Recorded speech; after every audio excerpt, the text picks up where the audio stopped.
This is an oldie but goodie book I found on my shelf. Haven't read in a long time. Peter Drucker, The Effective Executive. This book was copyrighted, first copyright in 1967. This freaking dude has been management consulting for 65 years, it says in the book. I don't even think he's alive anymore. I don't know. But I want to read you a quote in here, and it's on focus. He says, "The answer to the question, what needs to be done, almost always contains more than one urgent task, but effective executives do not splinter themselves. They concentrate on one task, if at all possible. The effective executive sets priorities and sticks to them." And you know how hard that is. Focus is how you win. If you can gain focus in your life, it's how you win. But you have to be courageous, actually, to get focus, right? Because focus means you have to say no a lot. Focus is actually saying yes to one thing. That's really what focus is. And that is not easy to do. And I think you need accountability to say yes to one thing, or at least yes to one thing at a time, right? Because you have to do a lot of things. So maintaining focus is a hard thing. And if it's a hard thing, it means it's a thing we always need accountability with. We always need somebody trusted and close to us that we can do that with.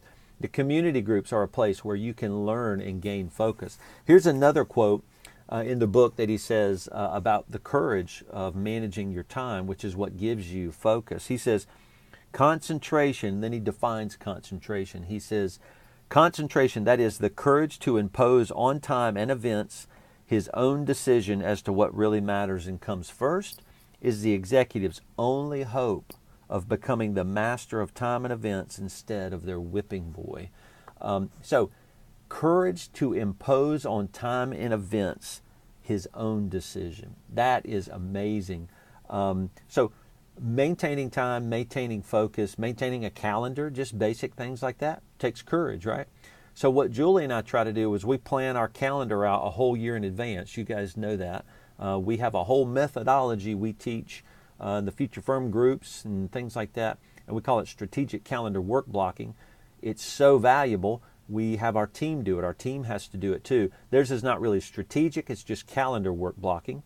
So they work block their calendar. And basically all that is looking ahead to time and saying, hey, time, I'm going to own you. And I'm taking the courageous stance to say I can own you. I can actually impose on you the things I want to impose on you. Though that's scary, right? Because we always think of the future as, oh my gosh, I can't do anything about the future. It's interesting, and I may have mentioned this in another video, that I was watching Peter Thiel, one of my favorite authors, being interviewed. And they said, what if I took a nap and 3 years later I woke up and the future was here? What would I see then? And he said, I want to challenge even your question in that you take a nap and the future is created. He said, that's actually not the future. The future is created every day. We are the ones we create the future. And so imposing on time our own desires and our events, that is what makes us successful and what gives us the ability to focus. And it is a courageous thing because I think it would be a scary thing to try to do. But Julie and I plan our whole calendar out 1 year in advance. Not the granular details of it, but we do plan what we call containers. We'll pick 8 to 10 containers, calendar containers, and we'll lay them out all the way through the whole rest of the year. And those containers, basically, that's the 8 or 10 things we're saying we should be doing. And we shouldn't be doing anything else. And it fills up the whole calendar. So basically what we like to say is no white space, right? No white space on your calendar. If you see white space, those are unintentional spaces. And of course, this is during the work time. So, but it'll work personally too. Any white space on your calendar is an unintentional time. It's a place where you're saying, hey, time, have at me. Do what you want with me. But that doesn't create the future we want. What happens when we create the future we want is we have to be very bold and courageous to impose on time the events and desires that we have. So I challenge you to plan out the rest of your year. See what happens just as an experiment to do it.